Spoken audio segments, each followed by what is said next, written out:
How are we doing? I feel great, okay? So hopefully you're feeling great this morning. Can we get a little bit of energy in here? Just a little bit. We got to keep the people that went to Disciple Now awake, okay? Hey, you know, it's interesting. I just am so appreciative to our worship team every week. And I was struck by something. This week I was talking to someone. I try to encourage people with the good news of Jesus however I can in different ways, telling them about it, inviting them into conversations about it. And I was in the process of talking to someone this week, and I asked about meeting up, and they said, well, you know, let me just be honest with you. They said, I'm not a very religious person. They said, I don't really know how I feel about doing Bible study because I'm not very religious. And I thought about it, and I said, hey, that's fine. You know, I did the non-combative, non-confrontational thing first. I said, hey, yeah, that's cool. I was like, we can meet up. We can have lunch sometime. It'd be fine. But then I thought about it. I thought, this is just me. Sometimes I get in my head. I thought, what do we mean when we say religious? What do we mean when we say religious? You're not a religious person. And then I realized, you know, religion is the attempt of man to get to God. Over and over again, men have come up with things to try and bring themselves closer to God. But as we were singing today, we were singing about the goodness of God. We were saying that Jesus is the only one that's worthy, that he's different than all other things. I realized, hey, thank God, I'm not very religious either. There is nothing that I can do that will bring me close to God. I've tried and I've failed hundreds of thousands of times.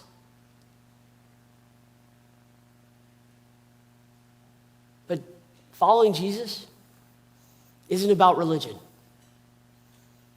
because it's the goodness of God, the love of God, the pursuit of God, the energy of God that comes after non-religious people like me and invites me into his family so that I could look and be more like him. See, I think people see you and me, those of us that claim to be followers of Jesus, and they think, man, they are just more dedicated to religion than I am. The truth is,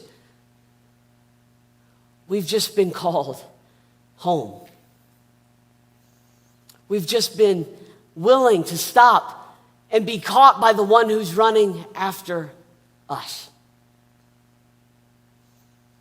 And this morning, I'm just moved by the fact that Jesus is willing to do that in each and every one of our hearts, in each and every one of our lives. That you're not sitting in this room by any accident.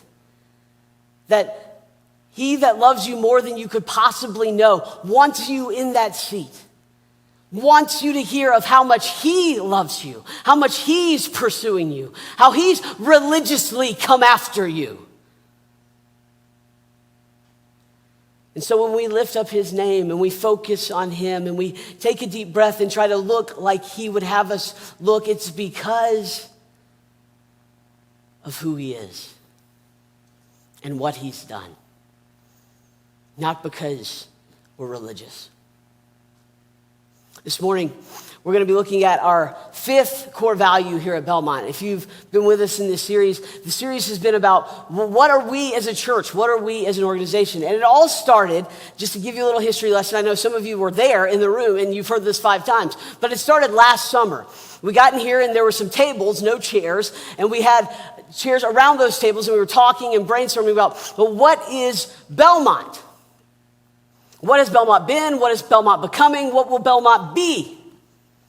And so we came up with a lot of these ideas. We had these huge Post-it notes. They were all over these walls. And I took those and I looked through those, and it was crazy how many themes started to come out. And one of those questions that we came around was this: what is our purpose? How does Belmont change Calhoun, change Gordon, and change the world? How do we have an influence into changing the world around us? And so we began to have that conversation and walk through that together. And the idea that we came up with fits very much in what we would realize as the world has commonly said is the answer. That if you want to influence somebody, if you want to change somebody, the world has always had one big word that they would recommend to you to do that. And it's lead. Lead, right? We've all heard that before. What are you supposed to do? You're supposed to lead people. That you should, if you want to influence someone, take the lead. Show them how to get where you want them to go. You can do it in business. You can do it in the church. You can do it in the social arena. Whatever it looks like, you can do it on social media. You can do it anywhere. But just lead out and take the lead. Take what's yours to gain followers. But it's interesting because Jesus has a very different view of what leadership looks like. And so as we began to come around that conversation, we had to ask, okay, if we are called to lead, what does leadership look like if we're going to influence the world? And we came around this language together. Don't worry, Jacob, the frame's still okay. But I appreciate Jacob because he embodied this morning. We will get uncomfortable to serve as Jesus served. That's a core value of Belmont. We will get uncomfortable to serve as Jesus served. And some of you here could say, amen. I have been very uncomfortable. Over the last 3, 4, 5, 6 years, I've been very uncomfortable. We will get uncomfortable to serve as Jesus served. Some of you could amen me this morning because you're like, yes, I was up till 3 a.m. last night with teenagers. I was very uncomfortable. Teenagers, you were in and out of different places and service projects. You may have had some dirt under your fingernails or some sweat or some, Axe body spray sprayed all over you to keep you from stinking. But you were saying, I will get uncomfortable to serve as Jesus served. See, Jesus has a different view of leadership because when Jesus talks about leadership, it starts in becoming a servant leader. That's why at Belmont, if we want to influence the world, we have to embrace this core value, this foundation of us together as a people saying, we will not settle for comfort. We will get uncomfortable to serve as Jesus served. There's an interesting speech that Martin Luther King Jr. gave in regards to this understanding. One day he stood in a pulpit and he said this: if you want to be important, wonderful. If you want to be recognized, wonderful. If you want to be great, wonderful. But recognize that he who is greatest among you shall be your servant. That's a new definition of greatness. And this morning, the thing I like about it, by giving that definition of greatness, it means that everybody can be great because everybody can serve. You don't have to have a college degree to serve. You don't have to make your subject and your verb agree to serve. You don't have to know about Plato or Aristotle to serve. You don't have to know Einstein's theory of relativity to serve. You don't have to know the second theory of thermodynamics in physics to serve. You only need a heart full of grace, a soul generated by love, and you can be that servant. See, in this moment, we're introduced to something that is different or counteractive to our human nature. Most people really want to lead, but few people want to serve. I mean, think about it. A lot of times, serving is thought as a disservice to leading. Think about companies or organizations, right? What do they want to do? They want their name, their brand, even if it's going to kind of involve service, out in front of you. We've got to keep our thing the main thing. We got to get you to buy into what I am about. Because ultimately, what this is about is me or us. We're the most important. And when we take that view of leadership, it can be very destructive. I don't think I have to show you where the negative influences of leadership have wrecked the world, where leaders have lied, manipulated, stolen, and broken people's hearts by the hundreds and the thousands and even the millions, where people's innocence have been taken, where people's possessions, hopes, dreams have been ensnared by someone who would call themselves a leader, where leaders of companies have feasted on the profits of the company only to let the corruption inside the company kill it and hurt all the people who had invested and hoped in it before. Leadership has real consequences.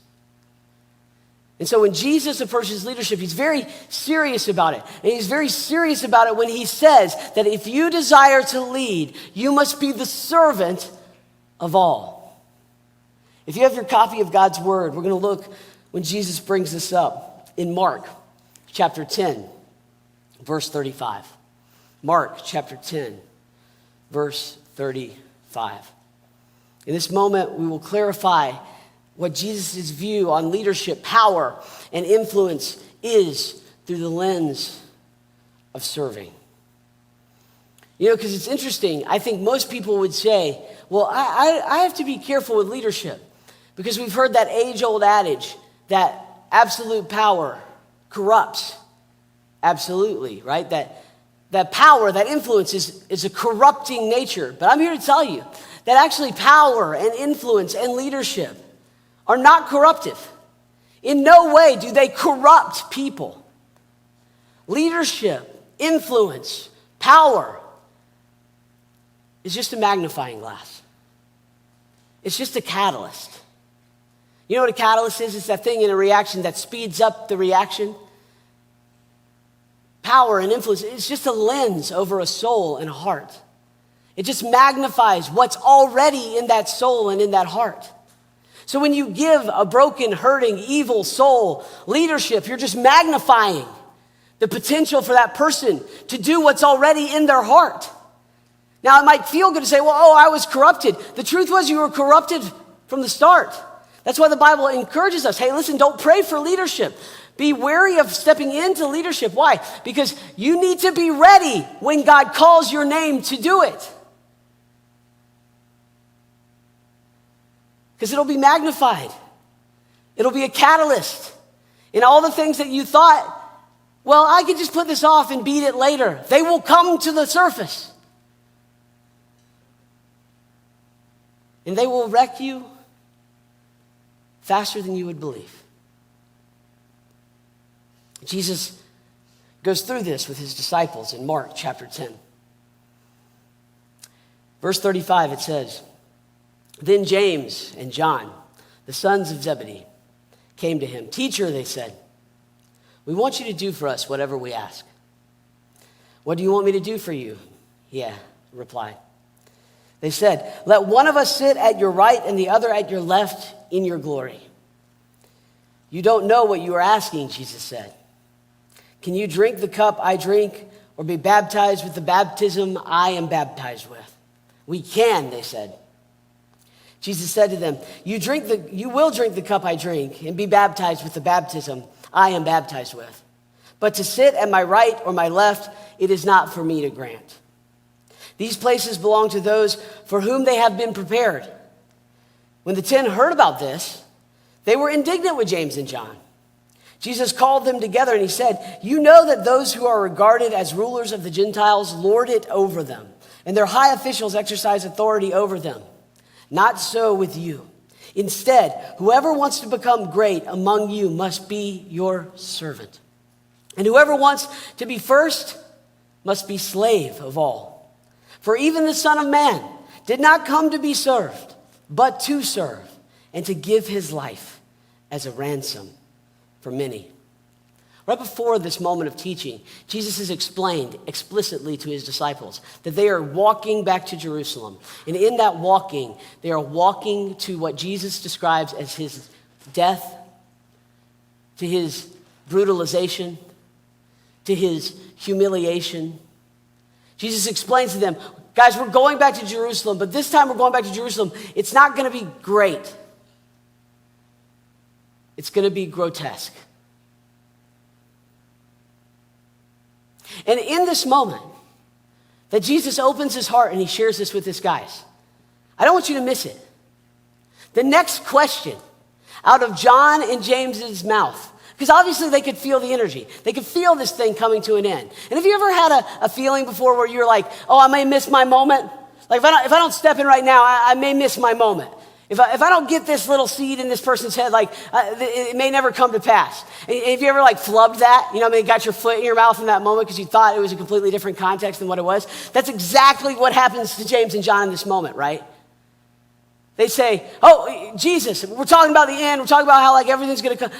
Could we, when this all gets filtered out, could James and I, one of us sit on your right hand and rule, and one of us sit on the left hand and rule? Now listen, James and John had no idea what they were asking for. In this moment, they had no clue the context of which Jesus was communicating to them. All they cared about was their leadership, which brings us to the first point this morning. The first point this morning is this, that the world there's temptation and terror in worldly leadership. See, John and James were tempted in this moment. They thought, man, if we don't get in there, if we don't put our names in the hat, if we don't try and influence the situation, we're going to be left in the dust. So listen, Jesus, we would love some sub-managerial positions in this new thing that you're doing. Maybe consider us as VPs. See, I can tell you that John and James had no idea what was going on because where Jesus was taking them was to the cross. And no sane person asks for a cross. James and John in this moment, they're not sitting there thinking that they're asking for a cross. They don't realize that they're saying, hey, when I sit on your right and I sit on your left, that there's going to be this moment where there's a cross on Jesus' right and a cross on Jesus' left. And Jesus looks at them and says, listen, you don't even know what you are asking. Do you think you could be baptized with the same baptism that I'm baptized with? Do you think you could go through what I'm going to go through? And listen, if this isn't me, I couldn't find a better picture in the Bible. Yes, I could do it. I got to figure it out. Put me in, coach. I'm ready to play. And Jesus says, you have no idea what you ask. You have no idea what you ask. He says, actually, you want to know a little bit behind the curtain? You will be baptized with the same baptism I'm baptized with. But who sits on my right and my left? That's up to the Father. See, there's temptation and terror in worldly leadership. See, what John and James wanted in this moment was to be at Jesus' right and Jesus' left for power, for influence. I don't know if you've ever had this situation, but there's a desire in each human being to not only be out in front, but to be out in front and make sure everybody else is behind. It's not enough for us to just win. There have to be losers. And so for each of us, as we pursue, we get so myopically focused on ourselves and what we want and what we need that we lose sight of what God's trying to do all around us. You know, it's interesting because I think in the most innocent of ways this can happen. The other day, they put a pickleball in Salacoa, and so pickleball court. And so we'll go as a family in the evenings and we'll play pickleball. I'm playing very, very lightly, okay? My doctor, again, looked at me like I had 3 heads, and I said, well, it's like glorified ping pong. I'm not running after the ball. I'm just tapping it back and forth. But yesterday, we were playing, and now I've got Jessica and David on these overhead smashes. You know what I'm talking about, where you go up and you smash it down. I did it once. Don't tell my doctor. But now David wants to do that. He calls it a trick. He's like, I want to do the trick. And so I'll serve it up to him. And now, unbeknownst to me, guys in the room, you probably get this. I went into coach mode. You know what I'm talking about? It's like, you start, listen, David. You can't take your eyes off the ball, okay? When the ball goes up, your eye needs to be, this is literally what I say, on that ball the whole time. It should be coming down. It should be able to hit you right in the nose. That's how much your eyes should be on that ball. And then you're going to take your paddle and you're going to come over. And when that paddle reaches where you can see it, your eyes aren't going to come off your paddle or the ball. And David's just sitting there like, and when that paddle comes through, you're going to contact the ball with the paddle. And it's crazy. Because, this is a game about having fun with me and David. But all of a sudden, it was about doing it the right way. And the right way, subtext, was my way. And all of a sudden, since it was my way, it was all about me. And if my kid didn't accept my coaching, it was a slight on me. And I can usually tell about how much I'm making it about me based off my anger level. You know what I'm talking about? It's like, how dare you? Well, you're 11, so you don't have to be a pickleball pro yet. But it's amazing how we can take the most innocent of situations and make it about us. John and James in this moment are making it about them. And Jesus says, hold on. And to make matters worse, the other 10 hear about it. The other 10 hear about it. And so now they have a problem. Look back at the passage. It says, when the 10 heard about this, they became indignant at James and John. They became indignant at James and John. Why? Because they had been so rude to Jesus, right? Because Jesus had just poured his heart out about how he was going to die in Jerusalem.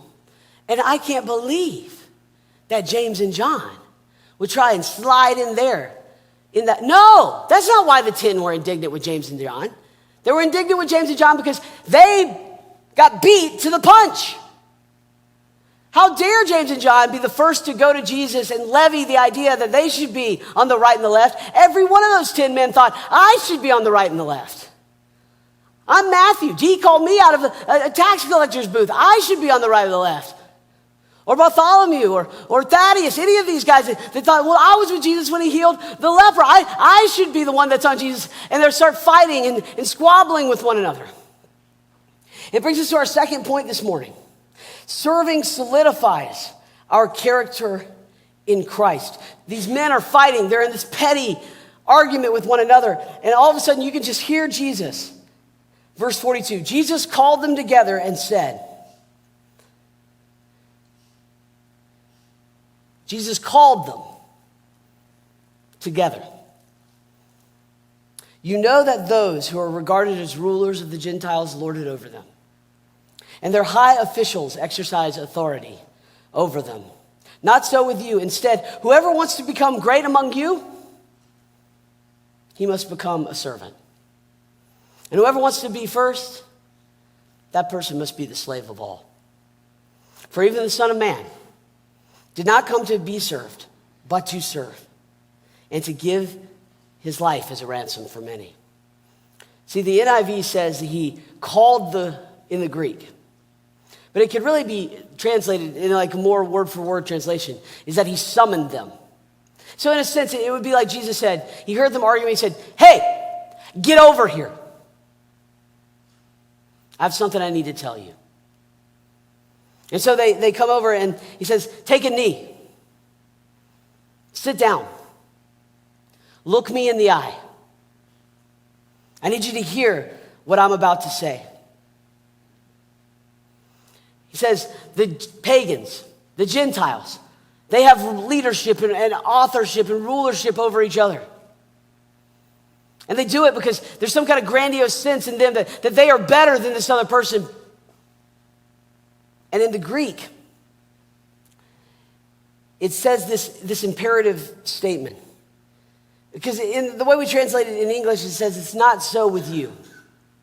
And that is what Jesus is saying, but it's not necessarily exactly what Jesus is saying. Because what Jesus says in this moment is, that's not the way the world works. That's not the way true reality works. That's not the way my kingdom works. He's not saying, oh, don't do that. Don't think you're better than other people's. He wants them to understand that's not reality here. If you play on this team,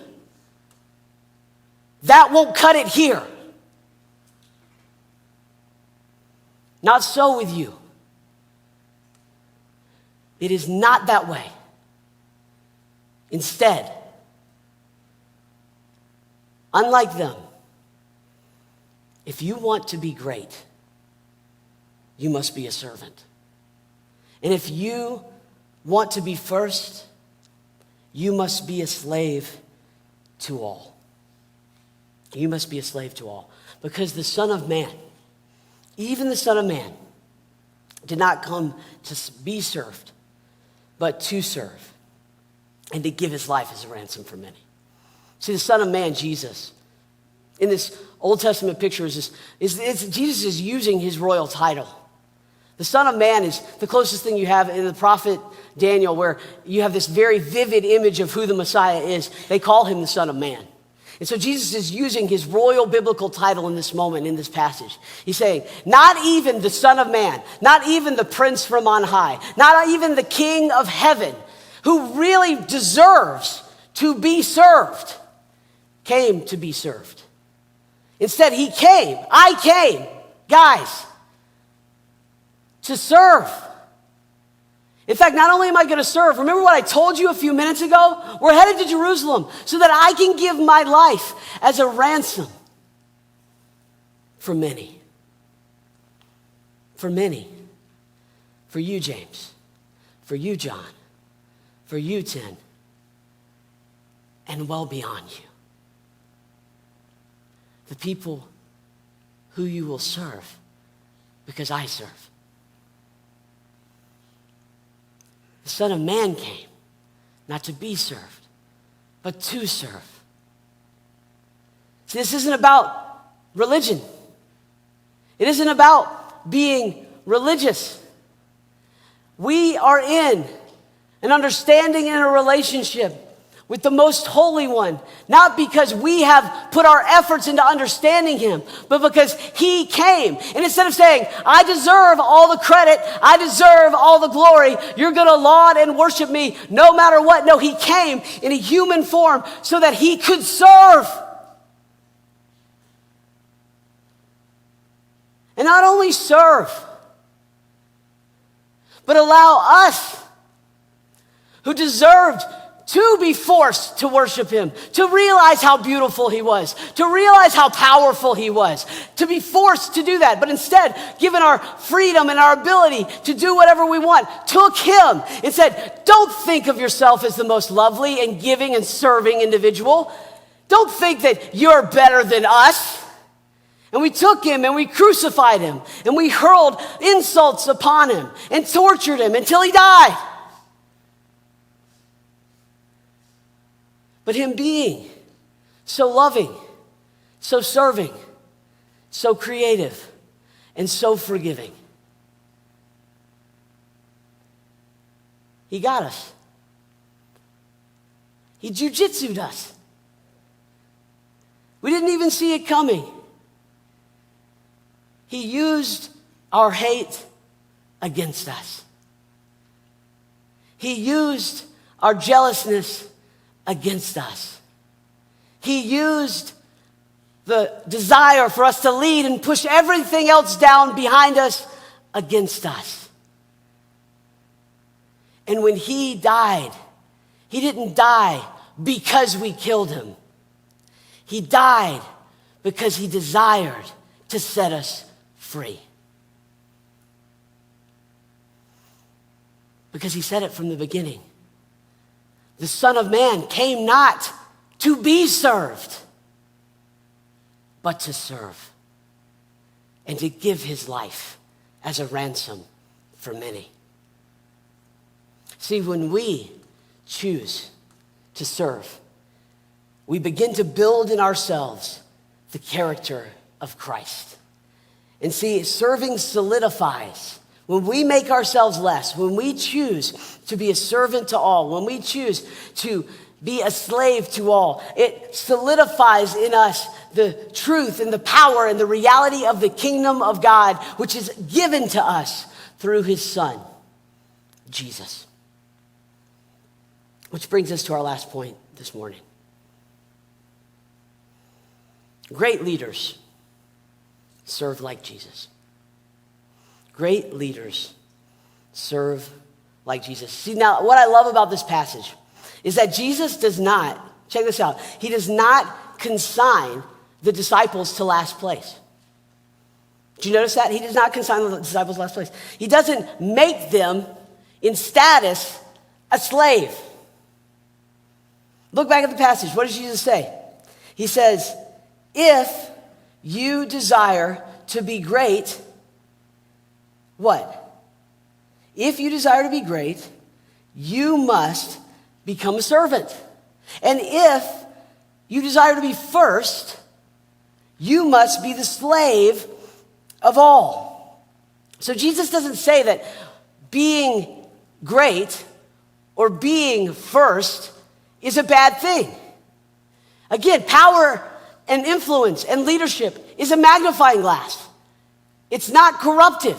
It just shows what's already in your heart.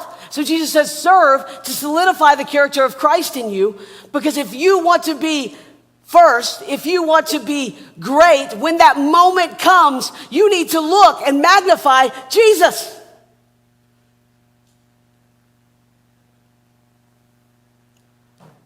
Great leaders serve like Jesus served. They change and they influence the world. See, Jesus in this moment says, you can be great. You can be first. But the way you get there is not by lifting yourself up, but by doing what I do and looking down to serve wherever you can. You know, it's crazy how influential and how trustworthy people are that serve us. You know, there are very few people in my life that I would trust my life with. But I can tell you this, every single one of the people on that list have served me in some way. I don't know if I make any lists, but I guarantee you this, of those people that would trust me with their life, I have served them. It is through service, through building bridges that can maintain the weight of the stress and the pain of life. Only through serving and building those bridges will we have enough strength and capacity to pass over the messages of truth that we desire. Some of us are trying to drive Mack truck level truth over relationships that we have served zero in. And we wonder why they immediately fall to the dust. Serving builds bridges, creates the opportunity for greatness. I'll tell you this story and we'll close. I am forever moved by this core value, that we will get uncomfortable to serve as Jesus serves, because I have a great example in my life. In fact, you guys got to meet him a few weeks ago if you were here. My dad, John Hughes, is one of the biggest influences in my life. And I know if you've talked to me for 5 seconds, you've heard me say that before. But he is a servant of servants. And the reason I know that is it has to do a lot with being back in high school.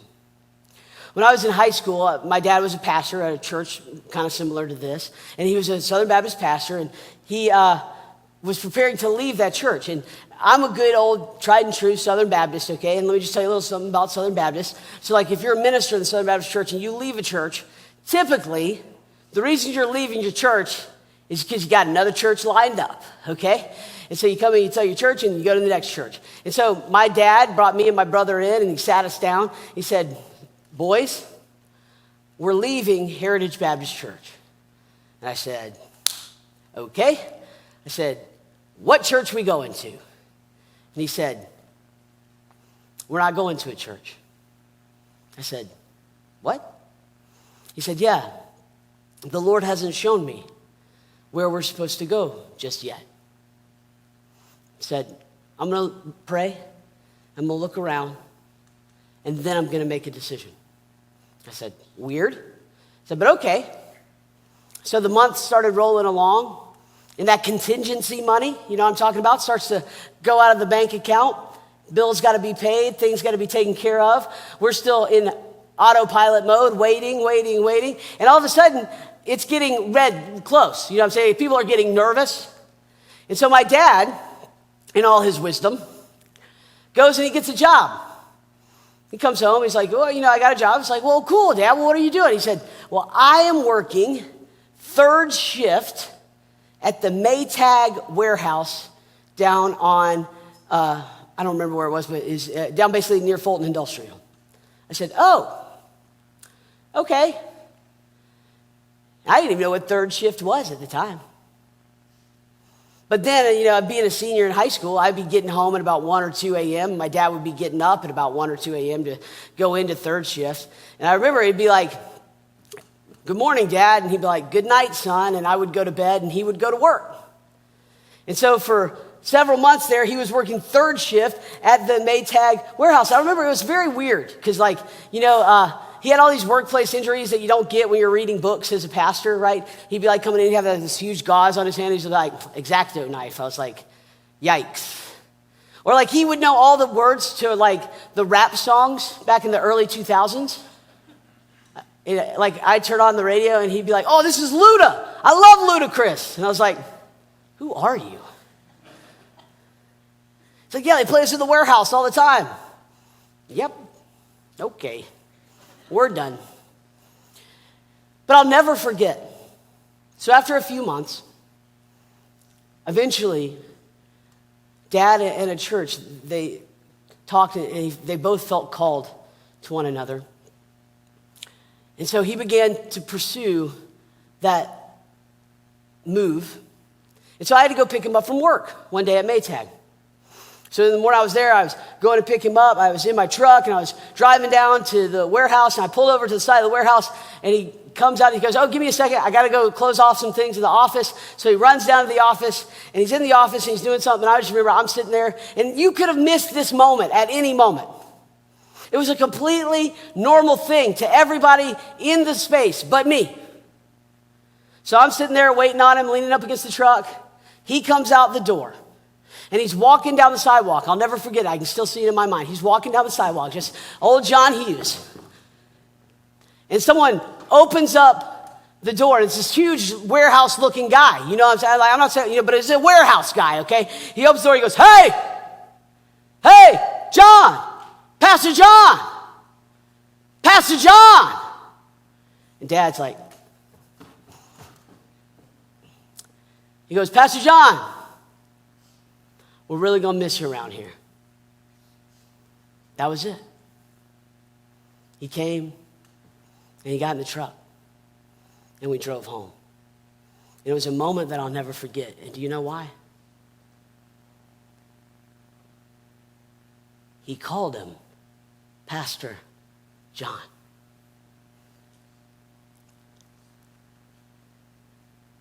He wasn't Pastor John when he went in that warehouse.